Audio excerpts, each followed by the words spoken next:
To most, Greenland is just a frozen slab of ice, but for Washington, it's a ticking time bomb of strategic opportunity.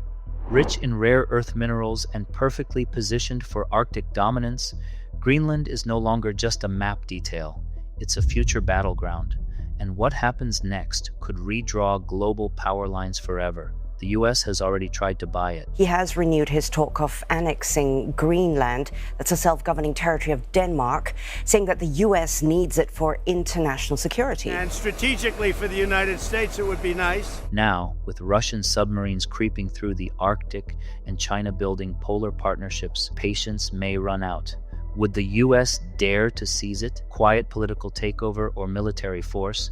Both options are already on the table, but the clock is ticking. And I think we're going to get it. One way or the other, we're going to get it. Greenland's history is marked by its strategic significance and foreign interest. Originally inhabited by indigenous Inuit people, the island was first encountered by Europeans in the early 10th century, with Norse Vikings settling there. Over time, Greenland came under the control of various European powers, but it was Denmark that eventually claimed it as a colony in 1721. Greenland remained a Danish colony until it gained home rule in 1979, with full autonomy granted in 2009. Despite this autonomy, Denmark still oversees foreign policy and defense. The island's importance to the United States became evident during the Cold War, particularly due to its proximity to the Soviet Union. The US established Thule Air Base in Greenland in 1951, a critical strategic military installation during the Cold War, due to its ability to monitor Soviet activity in the Arctic region. The base remains operational today, highlighting Greenland's ongoing significance to the United States. Greenland's location, positioned between the Arctic and Atlantic Oceans, makes it a crucial piece in the geopolitical puzzle of the North. It is strategically located just 2,500 miles from the United States, while also lying in close proximity to Russia and Canada. In recent years, the Arctic region has become increasingly important due to melting ice caps and the opening up of new shipping routes, as well as the potential for undiscovered natural resources beneath the ice. The island's proximity to the United States, especially with regard to military bases and Arctic defense, is another reason why Greenland remains important to Washington. In recent years, the US has ramped up its military presence in the Arctic region, increasing its focus on Greenland as part of its broader efforts to counter Russia and China's growing interest in the region. Russia has been fortifying its position in the Arctic, while China has been eyeing access to the Northern Sea route. The US has responded by strengthening its alliances with NATO and increasing its military presence in the Arctic, including joint exercises with Denmark, which still maintains defense responsibility for Greenland. The relationship between Denmark and the United States has been largely cordial, with the two nations cooperating on various fronts, especially military and economic matters. However, there have been tensions, particularly regarding Greenland. Dear President Trump, listen very carefully. Greenland have been part of the Danish kingdom for 800 years. Let me put it in words you might understand. Mr. Trump, f*** off. Greenland's leadership, represented by its premier Kim Kielsen, also rejected the offer, emphasizing that Greenland's future would be determined by the island's inhabitants, not outside powers.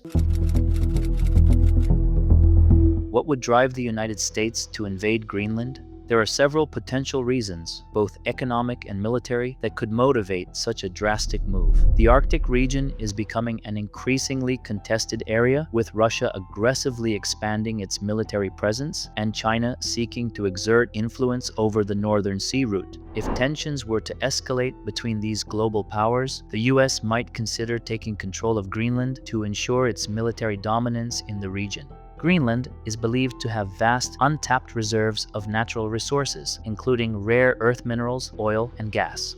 As global demand for these resources increases, Greenland's rich mineral wealth could become a key point of contention. If Greenland were to remain under Danish control, the US may fear that its adversaries could secure access to these resources.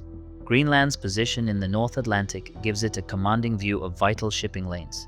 The US is always seeking to expand its influence on the global stage. Securing Greenland would not only increase American dominance in the Arctic, but also send a clear message to rival powers like Russia and China. It would solidify the US's position as the leading power in the Arctic and improve its strategic capabilities. As the Arctic ice cap continues to melt, new shipping routes are opening up and access to previously unreachable resources becomes possible.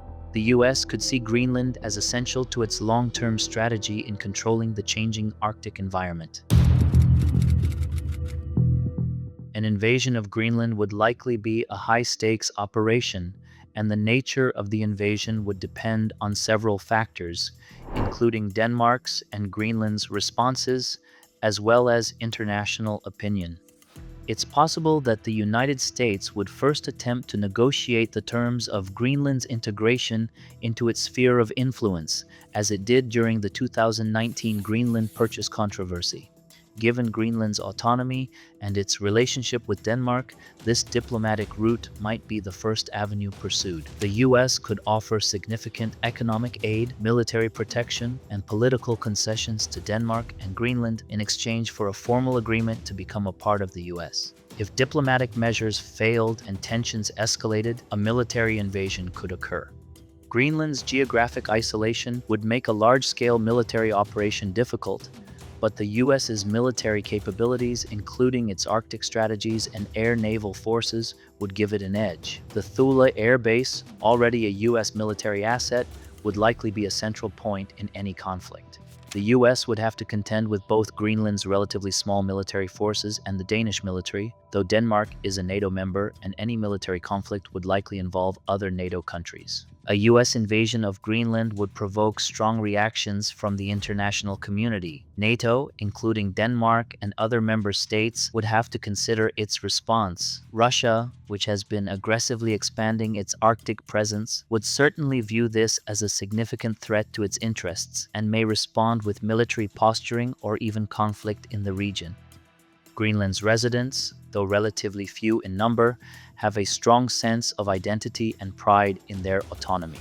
Any attempt to annex Greenland would likely face resistance from the local population. Greenlanders, who already have a degree of self-rule, may not welcome a military invasion by the United States. Public protests and civil unrest would likely follow, especially if the US sought to change the island's political status without their consent. The idea of the United States invading Greenland remains highly hypothetical, but the geopolitical, military, and economic interests at play make it an intriguing thought experiment. Greenland's location, its resources, and its strategic importance in the Arctic make it a valuable asset for any global power. While it's unlikely that the US would resort to military force to seize Greenland, the growing competition for control over the Arctic and its resources could lead to tensions that might push the world to the brink. Greenland's future depends on the island's leaders and its people. Would they choose to remain under Danish rule, seek a closer relationship with the US, or maintain full autonomy in the face of rising global pressure? Only time will tell.